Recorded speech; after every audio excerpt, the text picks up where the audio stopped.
Hi hello నమస్తే welcome to నేటి రాత్రి నేను మీ శివసుబ్రహ్మణ్యం.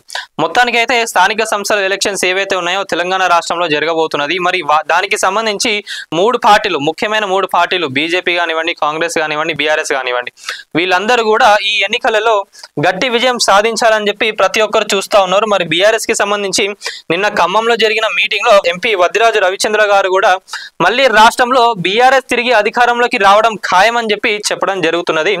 మరి కాంగ్రెస్ ఇచ్చిన హామీలు ఏవైతే ఉన్నాయో అవన్నీ కూడా అసలు ఏవి అమలు చేయకుండా అసలు అబద్ధాలు చెప్పి అన్ని హామీలు వీళ్ళు చెప్పి అధికారంలోకి వచ్చిండ్రు.